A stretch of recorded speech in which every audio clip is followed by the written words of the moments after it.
IVM.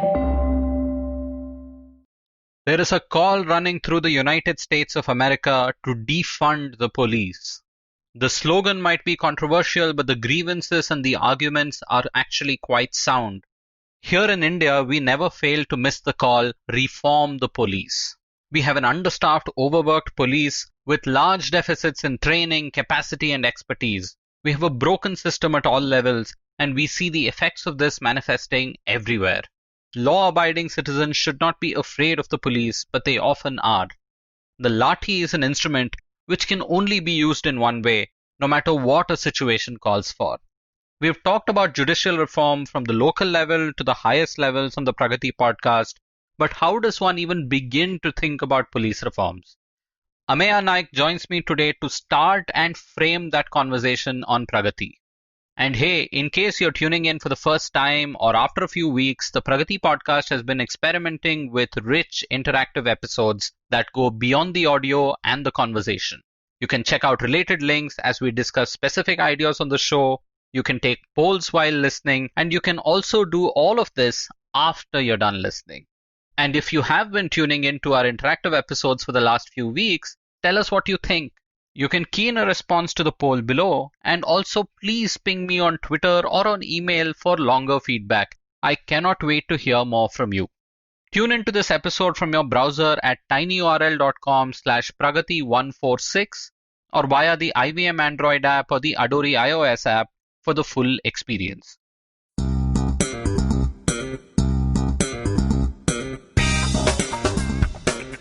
Welcome to the Pragati Podcast, a weekly talk show on public policy, economics, and international relations. We take a step back from noisy political debates and dive into rich conversations on India and the world. I am your host, Pavan Srinath. We'll start this episode's conversation after a short break. Hey everybody, welcome to another great week on the IVM Podcast Network. If you haven't been following us on social media, please do. We're IVM Podcast on Twitter, Facebook, and Instagram. I'd like to thank our sponsors this week, Paytm Money and Intel. Their support is much appreciated. Before I tell you about some of the shows that we have for you this week, I really wanted to really point out the incredible efforts of our host and our team. We've been able to maintain most of our production schedule in this lockdown, which is going into 4 months now. And I couldn't be happier with the fact that our hosts and team have been able to just get all of this stuff out so incredibly well. So I just really wanted to call them out for that and thank them for their support in this time. And since I spent so much time talking about that, I don't want to get you out of here quickly. Let me give you a quick update on a few shows that you should check out this week. On Sliders, we had Amish Tripathi, really interesting discussion, both of them dive deep into history. Monty Panesar was on Edges and Sledges, another really cool show on Advertising is Dead. Then My Butt showed up. That was a cool episode. Malini Agarwal, also probably better known as Miss Malini, showed up on Absolutely Right. It's just been an absolutely gangbusters week in terms of the kind of guests we've had and the conversations we've had on the network. Please do check some stuff out. And with that, let's get you back to your show. Hi, I'm Pavan Srinath and welcome to the Pragati Podcast. Ameya Naik joins me today again on the show, this time from New Delhi. Welcome back, Ameya. Hi, Pavan. Good to be here. And Ameya, we did one recording in the first lockdown that happened nationally. Unfortunately, we couldn't get that episode to air. I'm happy that you're back here. And through sheer coincidence, Bangalore's on lockdown again. Thankfully, I hope situation in Delhi is improving at least marginally. Yes, I hope so too. So Ameya, today we are here to talk about police reforms, and we are recording this at a time where alongside the pandemic that is raging in India, in the US, everywhere around the world, we are also seeing gut-wrenching, racially directed police brutality in the United States. Here in India, things are, and I quote, sort of business as usual, but that's far from good in itself.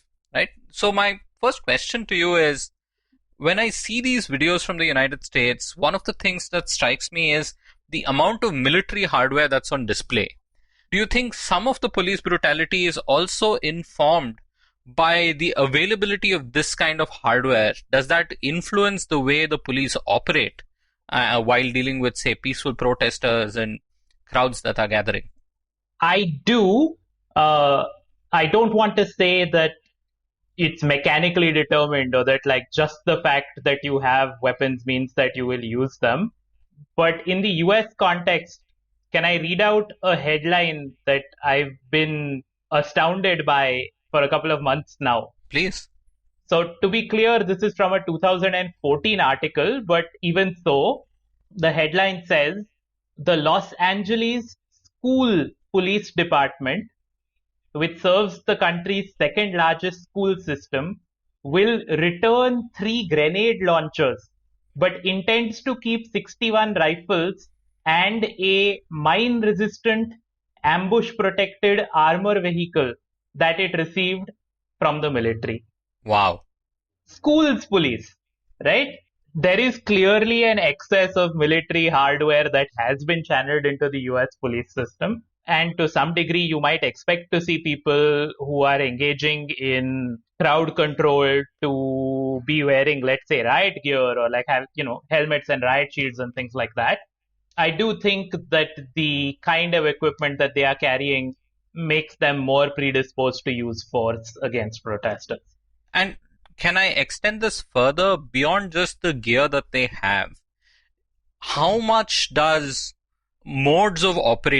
standard modes of operating and thinking apply even when the situation is dramatically different, right? These are protests that are happening during a pandemic while there are efforts to maintain some kind of social distance and other things as well. It's a time where even casual injury, casual challenges to health can get amplified because of COVID-19. This is a time where standard modes of policing should not be at play, right? They should be adapted to these conditions and to things like large peaceful protests, which perhaps in India we see more often, perhaps in the United States they happen only occasionally. How much does the default play a role when it comes to dealing with new situations, be it the police, be it the bureaucracy or anyone else? Oh, I mean, I think across bureaucracies in general, and certainly with respect to any arm of the bureaucracy that is authorized to use force, defaults and standard operating procedures are a huge part of the explanation, if not a huge part of the problem.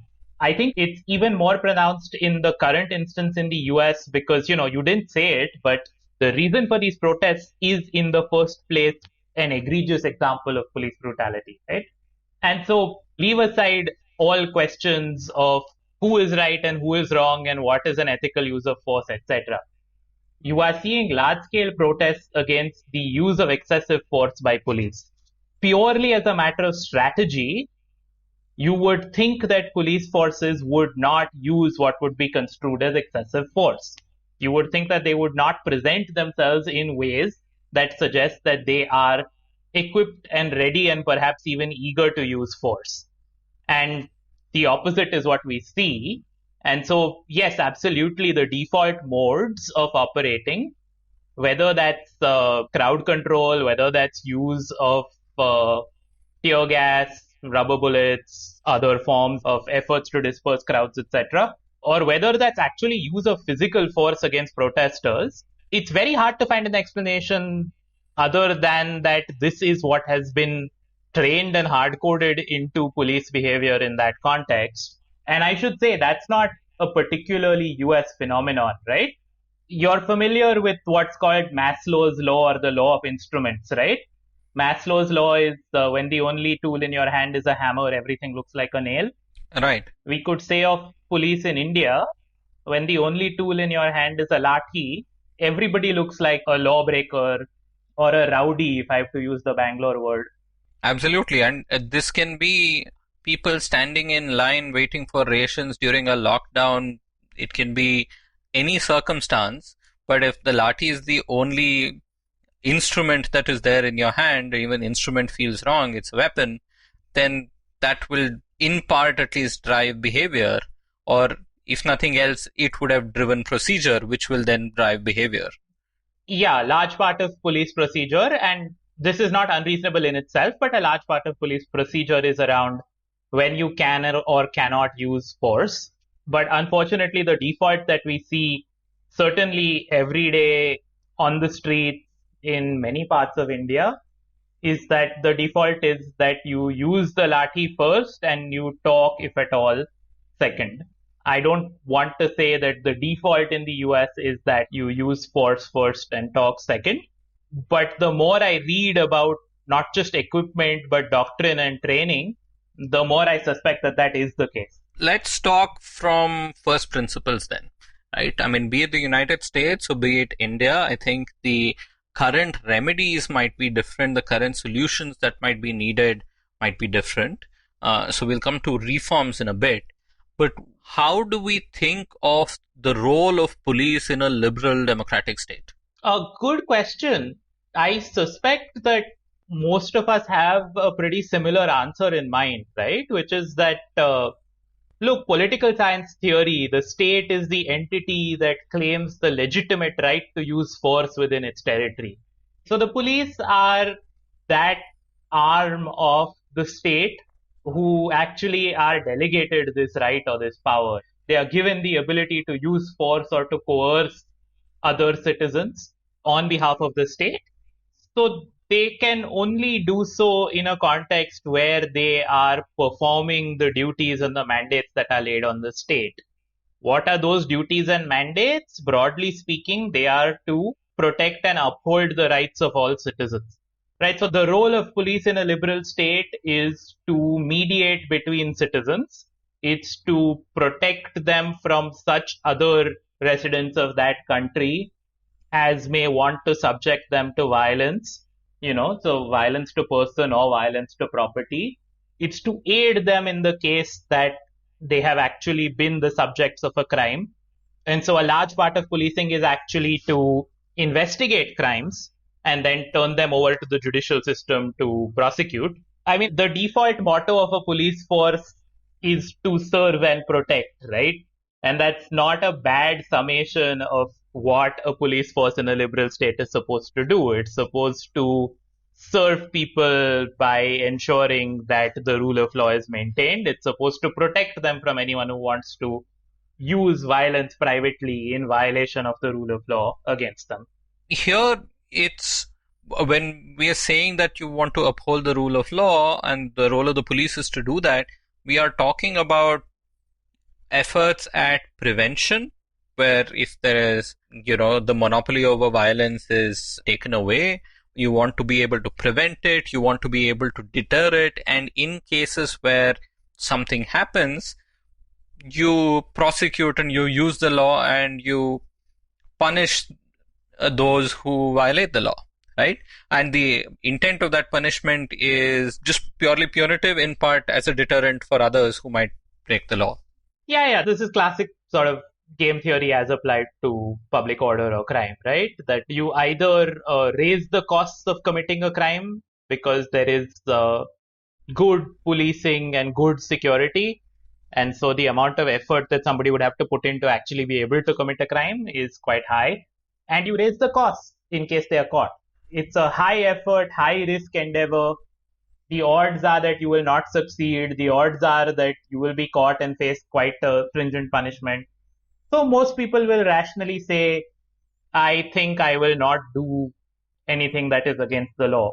This is like the highly abstracted, sanitized version of things. The problem is that ground reality is different, right?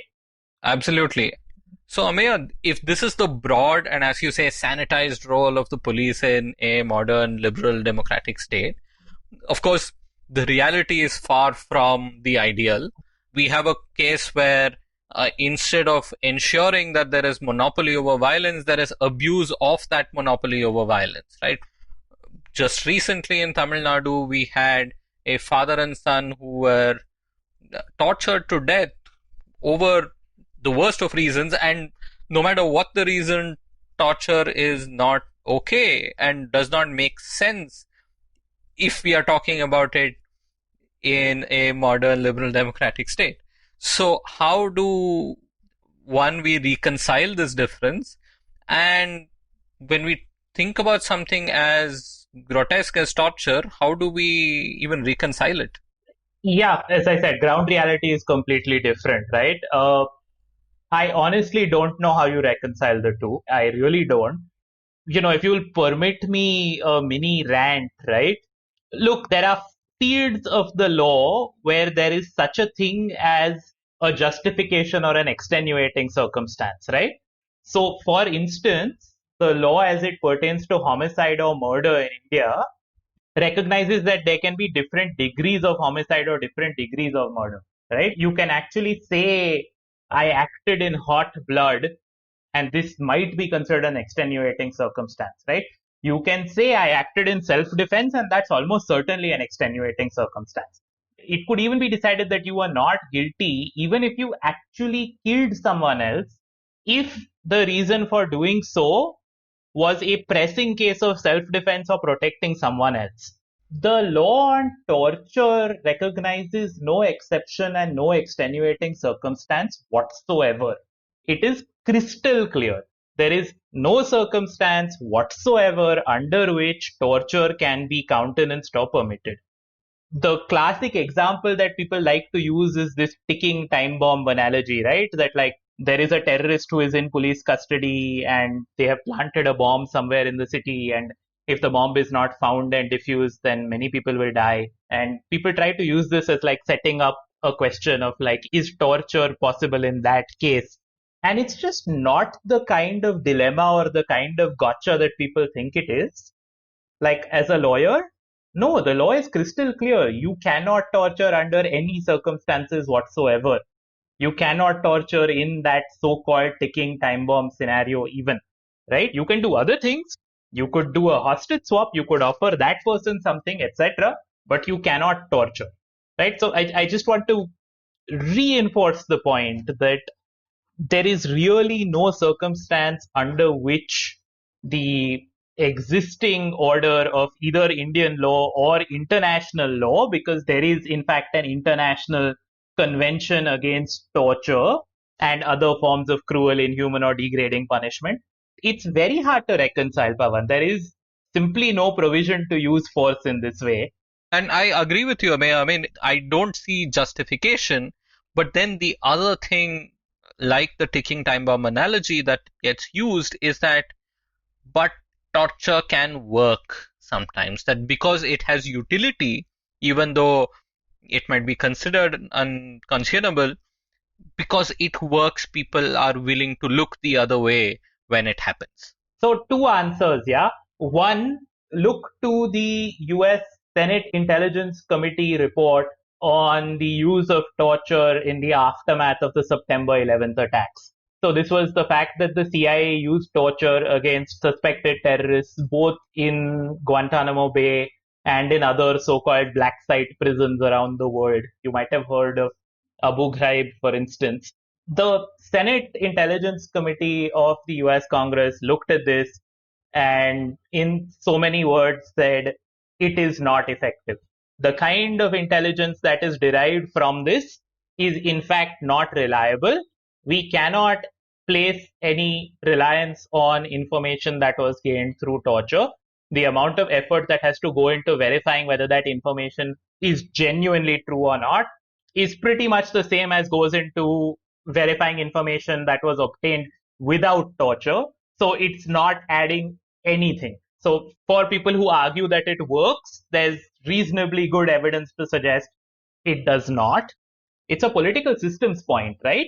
You say it is allowed in a certain kind of case, but then how do you possibly limit it to that kind of case? So the age-old question of who will guard the guards, how do you tell that it is only being used in those kind of cases? How do you tell that the categorization is happening properly? You can't. The only way that you can prevent torture from being used by the law enforcement or coercive authorities of a state is an absolute prohibition. The minute you allow it under one circumstance, you effectively allowed it at the will of the particular authorities who have the option of exercising it. I'm in full agreement. But the reality, at least in the US, they had to do all kinds of sophistry in order to justify torture, right? One was you had to do it outside United States soil. So they set up Guantanamo Bay. They had these rendition sites in various parts of the world. So they had to do all of that because they still had to notionally comply with domestic law. But when we're talking about India, and this applies here as much as it applies pretty much with most laws in the country, there is a wide divergence between what is practiced and what is laid down in the law. So how do we reconcile with the law banning torture, at the same time, perhaps torture being an instrument that is used by the police in various parts of the country, perhaps not that infrequently? People might disagree over like whether the extent of force that is used by police forces regularly in India amounts to torture. It definitely amounts to physical abuse, right? If not torture. Yeah. The lawyer in me says this is not a debate. It may or may not be torture. It most certainly is illegal and excessive. So whatever it is, it's beyond your mandate to use. But the fact is that, look, you can legislate the norm, right? But until you actually build and create a police force that lives and embodies that norm, it's not going to be put into practice. And I don't think that we in India are building and creating the kind of police force that embodies a norm that says, even in a situation where lives are at risk, there is certain kinds of conduct, including torture and use of force in these unmandated and illegal manners, that we will not do. That's just not the philosophy of policing in India, and not to single out India. That's not the philosophy of policing in pretty much any country that I've studied or can think of. And that brings us to what is the bulk of our conversation today, right? Police reform. So this sort of sets up the agenda that if the police are to operate in this way, where they're upholding the rule of law, not abusing it, and they're upholding the rule of law not just in letter but in spirit as well, what are the reforms and what are the norms that we have to create within the police institutions and amongst our police in order to have the police that 21st century states need? Where do we start? So there's a fair amount of research on this in the field of security sector reform, right? And to be fair, where I've studied this has mostly been in the context of post-conflict countries. But I think that the categories are broad enough and valid enough to be used not just in post-conflict, but even in like post-colonial and fairly well-established states. So there are three broad categories of action, or three buckets, if you will. One is vetting and selection. Vetting with a V, as in who do you take into the force? Right. Right? The second is training. I should say the second, third, fourth, fifth, 76, 99. I mean, the bulk of it is Right. training. And the third is oversight and accountability and consequence. Right? Okay. So the theory underlying this is pick the right people for the kind of force that you want, train them in the things that you want them to do, and then ensure that there is accountability for any deviation from those norms. And you will start seeing outcomes that more closely reflect the aspirations or the norms of this protective and public serving police force that we said a liberal state should have. So let's go through them one by one and see sort of perhaps what the state of things are in India, and if there are interesting parallels to be drawn with how things are in the United States, we can draw them and see where we want to go, right? So let's start with the first one. It's about who do you select and who do you vet and who do you bring into the police force. When we're talking about this, are we talking about temperament? Are we talking about skill sets? Are we talking about identity? What are we talking about? So as a matter of practice in India, I think what we're talking about is pretty much just like physical ability plus basic literacy, right? Certainly at the enlisted level, the constabulary. Look, it's a bigger conversation around like the availability of jobs in India and the fact that like government jobs attract large number of applicants, etc. So more complicated. I don't want to dive too deeply into that. Like, let me slightly handwave past it by saying that we select primarily for physical ability right now. There are legal mandates for representation. So if you go from the individual to the group level, there are mandates that say that like there should be, for instance, women police officers. There should be police officers from underrepresented communities, which in the Indian case is OBC, SC, ST.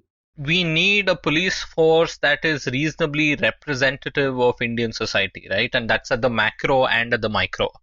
And the moment we don't have that, does that automatically lead to issues? I don't want to say automatically, but it increases the range of issues or the range of interactions in which issues could arise, yes.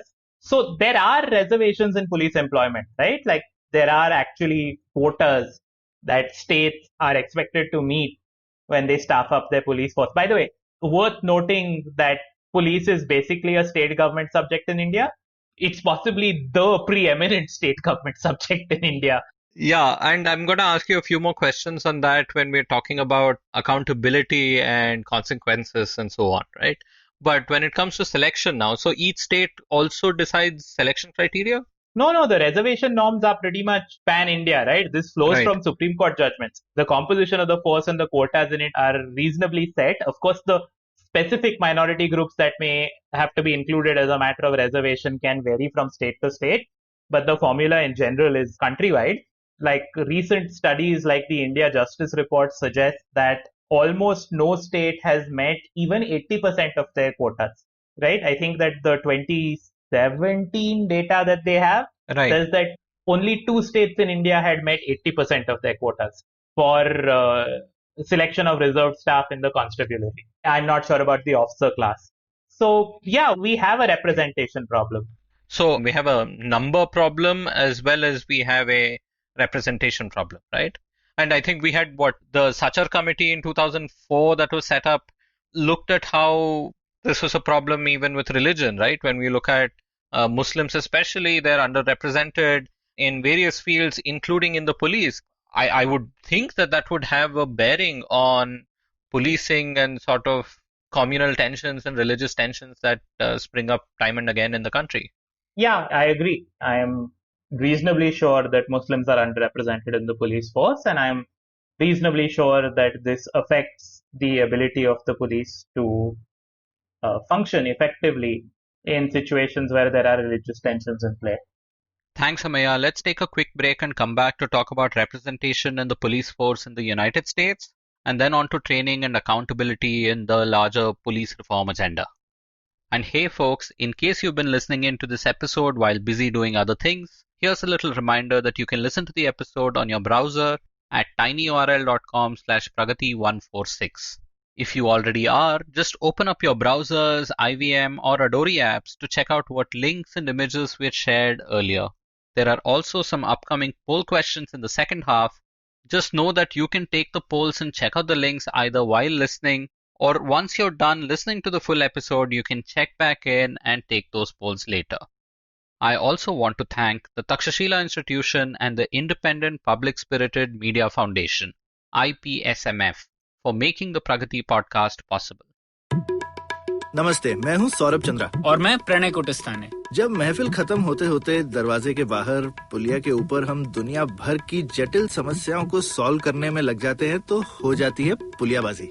अब आजकल के apartment वालों ने तो कभी पुलिया देखी नहीं होगी, पर आप फीलिंग तो समझ ही सकते हैं। तो आइए शामिल हो जाइए हमारी पुलियाबाजी में, जहां प्रणय और मैं एक से एक इंटरेस्टिंग टॉपिक्स की तह तक जाएंगे। Artificial intelligence, bitcoin, Pakistan, medical education, currency crisis, कभी हम दोनों के साथ और अक्सर स्पेशल एक्सपर्ट गेस्ट की कंपनी में। सुनिए हमें IVM की वेबसाइट, ऐप या अपने फेवरेट पॉडकास्टिंग प्लेटफॉर्म पर हर दूसरे हफ्ते। Hi, I'm Pavan Srinath and welcome back to the Pragati Podcast. I'm here talking to returning guest Ameya Naik about police reforms. What are we seeing in the US though? I mean, the US has tried to change this, right? I mean, they had a reasonably an all-white police force a few decades ago, and then people of color being represented but in lower positions. And over time, they've tried to change some of that. But institutions, even if they change in who they select, changing the DNA and the ethos of the institution itself might take even longer, right? So some of those power structures might go underground, some of those norms might go underground, but they might still survive. Yeah, so I'm sure that there is a lot of ground to cover on racial parity or representation within police, even in the US. This is especially true if you look at all sorts of law enforcement combined, which means you're not just looking at like municipal police forces, but at county level offices like sheriffs as well. But I think the more overarching point, and this should move us to talking about training, is exactly as you're saying, that you can pick people to meet certain targets in terms of quotas or representation. And that could be by race, that could be by caste, that could be by religion, that could be by gender. But you also need to train them to embody these norms. And the fact is that police training in most countries is not informed by the past half century or century of developments in social science. Police training in India today, for instance, is still very much focused on understanding procedures and being able to use weapons and tactics. I think for the US, the statistic that I saw was that police get, in the course of their training, like their original induction-based training, they get 126 hours of training on the use of weapons and force and 8 hours of training on de-escalation tactics. Wow. And right now, everything that is happening is de-escalation, right? I mean, everything that needs to happen is de-escalation. When there are crowds that are gathering outside, they're angry. They're angry that there's a racially directed police brutality. They're angry about a whole bunch of legitimate issues. And again, one can debate that separately if they want to.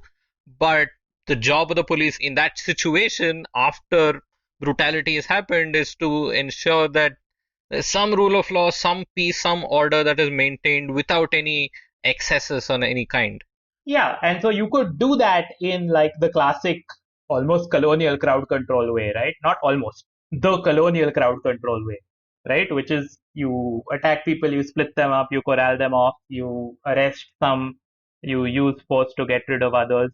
We've seen this. We've seen this on the streets in India. We've seen this on the streets in the US. We've seen this on the streets in Hong Kong, in Uganda, in Venezuela. I mean, I could just keep adding to the list, right? But I think it's a genuine and fair question. If you want police to be able to resolve those situations without resort to violence, if you want police to be able to, for instance, disperse a crowd of protesters without having to use force, listen, do you and I have any idea how to do that? No, nobody trained us for that. So if nobody trained the police for that, how are they supposed to do it? Right? I think it's a reasonable element of reform in this case to say that civilian policing without the use of force ought to be a greater focus of training. But even that only takes you halfway there, yeah? So I was listening to, in fact, a webinar on the India Justice Report, and a former police officer who'd actually been in charge of the police academies, I think a Mr. Rai, made what I thought was a really important point, right? He said, look, you select people and you put them into your academies or your training programs. They're already adults. They already bring some sort of like understanding and belief system and unfortunately stereotypes and prejudices with them. So Right. You don't just train to teach them new things. You actually have to get them to unlearn some things, right? Like part of training is developing new tactics, abilities, knowledge, capabilities, etc., etc., etc. Part of training is deconditioning. Right. Right? If you grew up in a community where it was ingrained into you from childhood that somebody of a certain skin color or a certain appearance or who speaks a certain language or wears a certain kind of clothes, whatever, is more likely to be criminal or is more likely to be a threat, or is more likely to break the law, and then you go on to actually join the police, I think it matters for that conditioning to be broken. You need training that actually gets people to say, no, every person in front of me is a citizen whom I want to serve and protect. And so I will present myself to them in a certain way that embodies those ideals, that embodies the professionalism, that carries the virtues of the uniform that I wear. This is behavior change, right? This is not even behavior. This is morality change almost. Yeah, it's a morality change. It's a cultural change. Can it be even achieved in training? Or is it like a societal level issue where unless you reform society, you won't get this? Like, I'm trying to figure out, is this a solvable problem in any realistic way? So it's a tough problem, but it's a solvable problem, right? Yes, it can be fixed in training. Whether the fix that you carry out in training will stick or not is a much more difficult question because there is an invisible curriculum that people are also imbibing in addition to whatever the explicit curriculum in the training is, right? That is the culture of the workplace and the force that they join. And so if the culture is giving a message that is opposite to what the training is saying, the odds are that the culture will win out, right? If I can steal a phrase, culture eats training for breakfast. But you have to start somewhere, and I think the academy is the place to start. And one example, just by the way, you may be familiar with the campaign that was called Heart is My Weapon in Kashmir. Right. This is from early 2010, 2011 or so. Right. When they basically said, look, the perception and public image of the army and the security forces is a problem, right? If we are perceived as antagonists, if we are perceived as increasing people's problems and oppression, then we are going to have a security problem. And so they very consciously worked on establishing relationships with communities, right? I'll take almost a trivial example. One part of this campaign was called Ji Janab. So Janab, as you know, is a respectful address. It's like, addressing someone as an equal or as somebody who is a subject of respect. Where the default is respect, right? Yeah. You're changing the default to respect, and then you might deviate when you want to. And that might be seen as a case of being casual or anything else, but that's a deviation. Yeah. And so what was the average soldier on the ground taught as part of that campaign? Literally that, right? Like that you will address people as Janab, right? Now, I'm not saying that the campaign was limited to this one thing. It was a bunch of things done together. But you start to see the cultural reframing that happens with a step like that. So again, it's hard, but it can be done. It has been done. The challenge is maintaining it. Right. But if you don't start at the academy, if you don't start reforming the culture from the first step that you have, I don't see how it can succeed. Right. And it has to start there. And a good part of this training will have to be on the job, right? Because you can simulate all kinds of crowd control that you want, but people will learn once they've controlled the first few crowds. If we are taking that example, we've seen enough shows where a rookie cop is assigned as a partner with a more senior cop in American situations. And here also there'll be a mix of more senior constables, more junior constables, people who are coming from different places. And the idea is that you do learn on the job, but then your priors have to be right. Yeah, so I think you're sort of leading into the issue of accountability as well. But because, if you see the wrong example, but then you see the wrong example get punished, you take a different lesson away from that. But before we go there, just going back to this point about, in the US context, the disparity between training in weapons and training in de-escalation. I think that this is another pattern that you can see around the world. So training is not just how do you use weapons, and training is not just how do you address the person in front of you. Training is actually in understanding your day-to-day duties and how you execute them, right?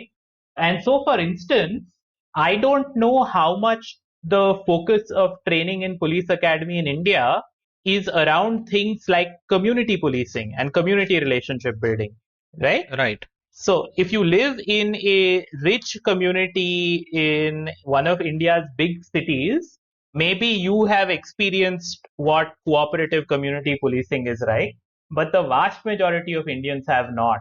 Good proxy for this is, and I'm curious, now that we have some interactive polls on the Pragati podcast, I'm actually curious to find out from our listeners, whether you're based in India or in the US, have you ever had a cop who's come and knocked on the door of your building, of your apartment complex, introduced themselves, made themselves known to you at a time where there were no issues and there were no concerns?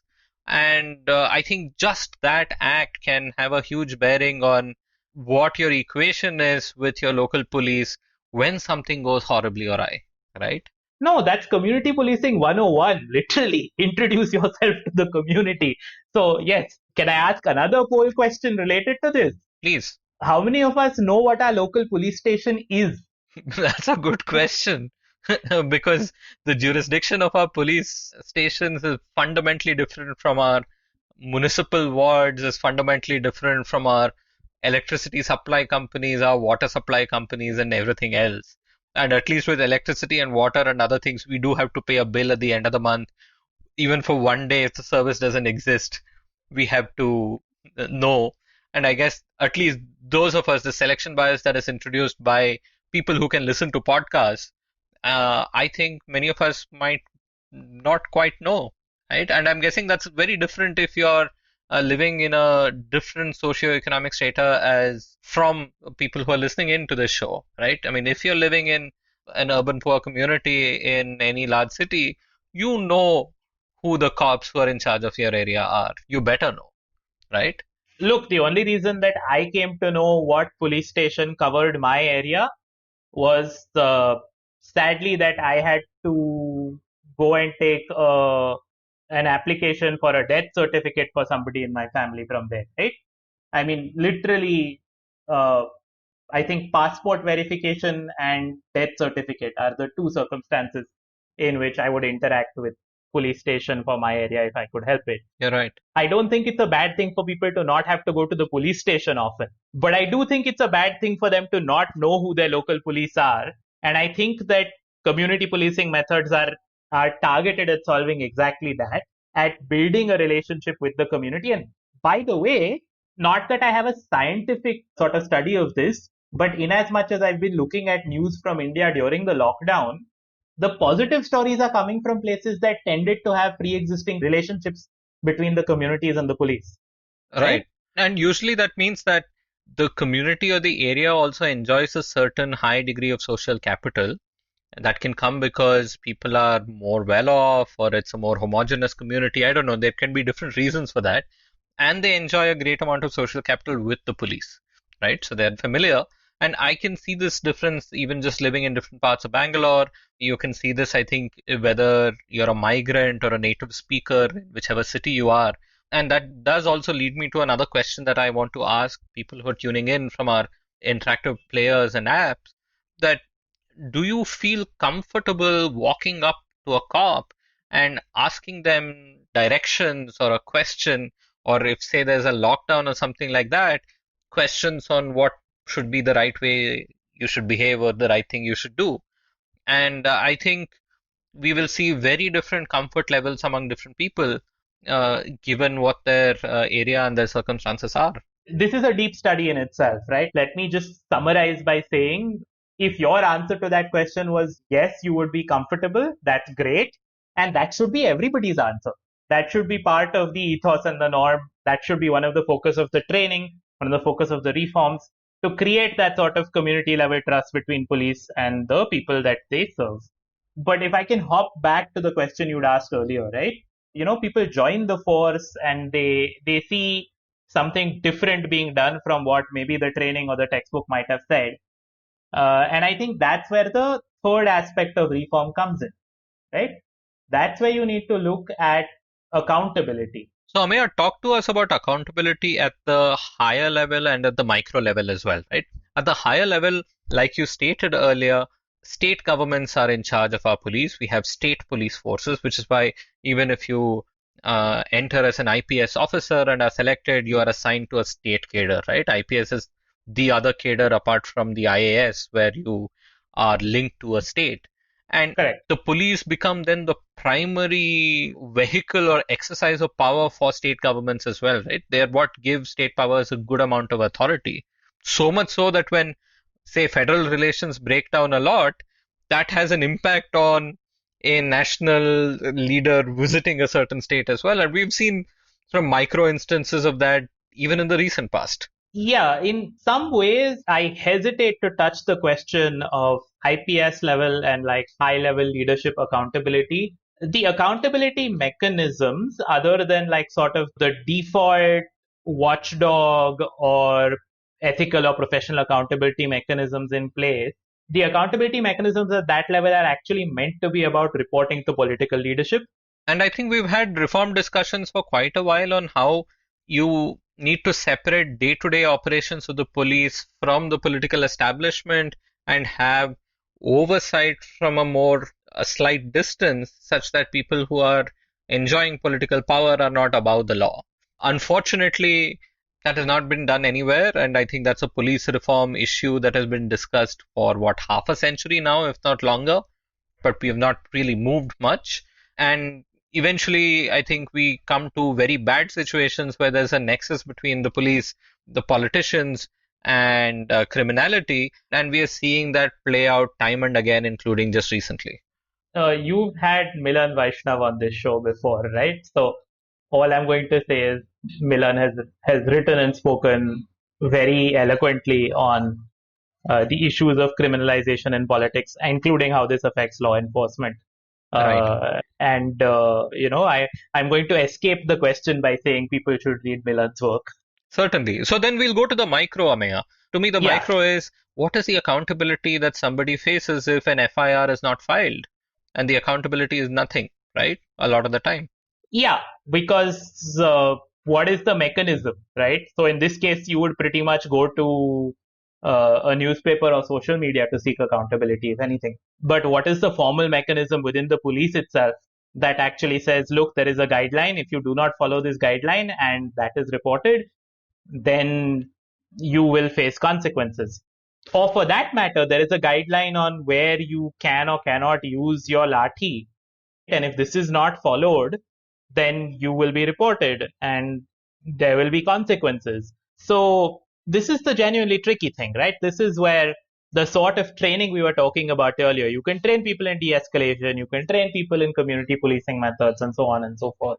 I think that you really need you need a champion. You need like a really reform-minded IG or DGP or someone who says, listen, I don't know what you learned.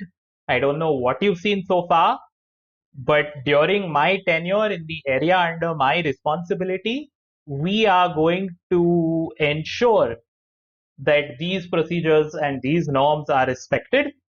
And if that does not happen, then, you can be a freshly enlisted constable. You can be a senior inspector. I will ensure that there are consequences, right? So I sort of see this as like islands of reform as the most likely way that we'll see this happen at least in the near future.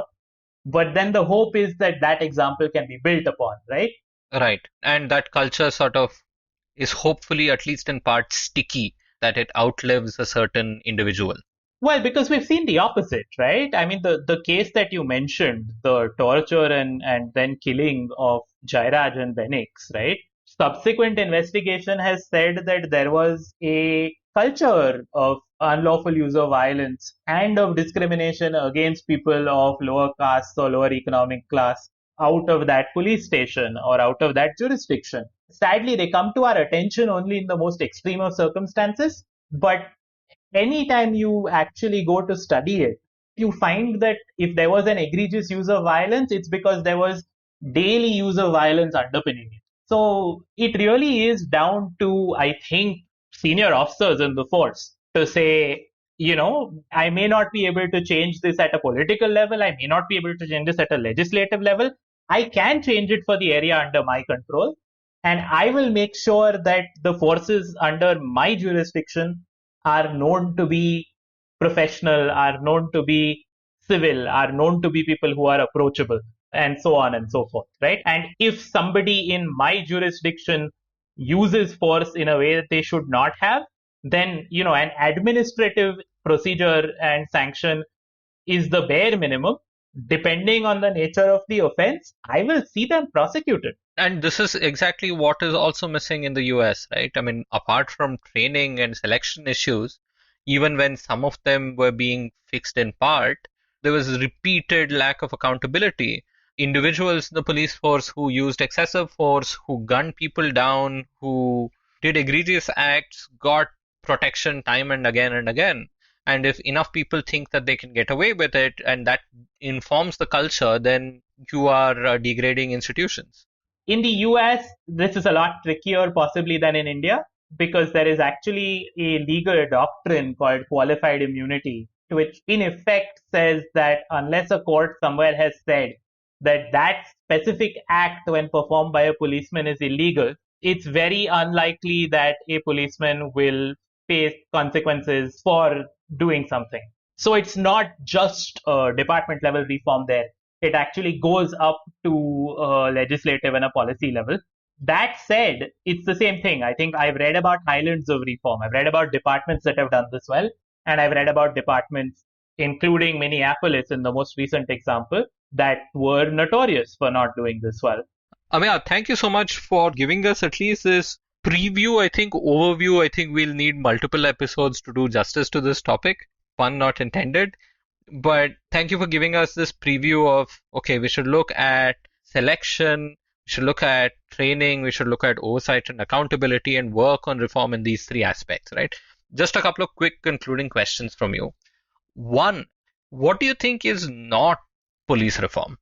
A lot of the time we use the word police modernization, and perhaps some amount of modernization is necessary in terms of equipment, setups and settings and so on. We need forensic labs, we need different kinds of capacity that the police don't have.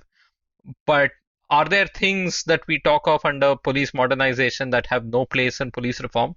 It's exactly where we started the episode, right? It's the weaponry more than anything else that tends to be the focus of police modernization. By the way, India Justice Report data again, very few states have been able to use their police modernization funds. Okay. So even where the money has been allocated, by and large, states in India have not actually used it. But yeah, I mean, I agree. I think that modernization ought to be about forensics. It ought to be about investigative techniques and tools.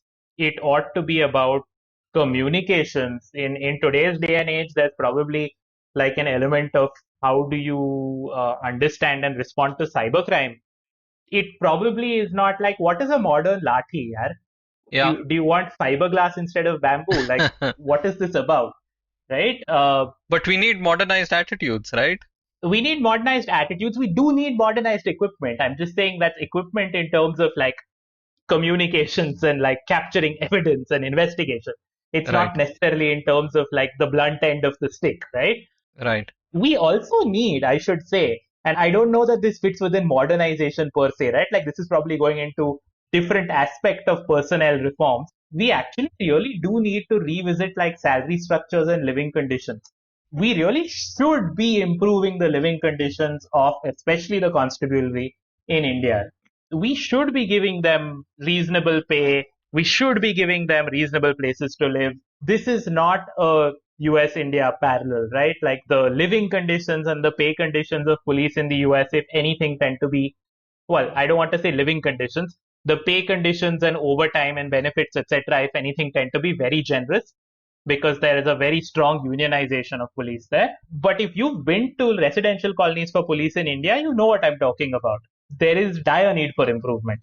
So if we are going to modernize police, let's use the funds on making their homes and their workplaces better and making sure that they're able to actually gather evidence when they have to investigate something rather than weapons, uniforms, cars, etc.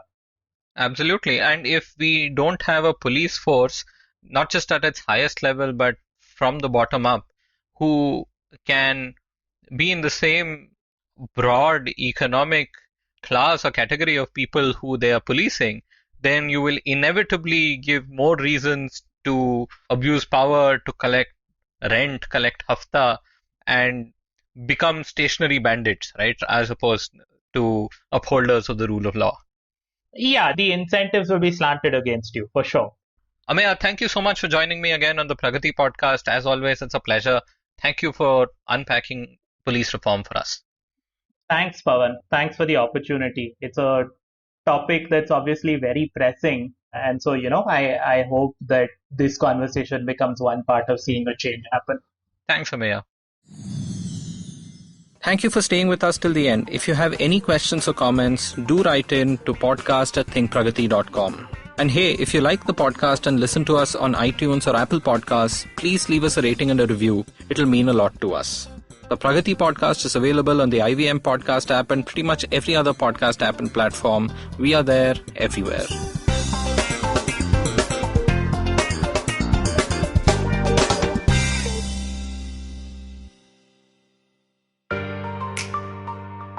Family businesses get a bad rap. At one time, they were looked down on for getting rich, for being too ambitious. Today, they're still looked down on, but for not being ambitious enough. Not agile enough, not modern enough, too traditional in their mindset. The biggest brands and business houses in the country started out as humble family businesses. It's the way India has done business. Join Sonu Bhasin in conversation with stalwarts of Indian family businesses on the Inheritors podcast series by Bloomberg Quint.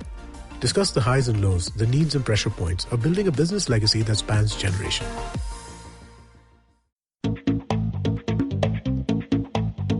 Advertising is dead. Yep, you heard me right. Advertising is dead.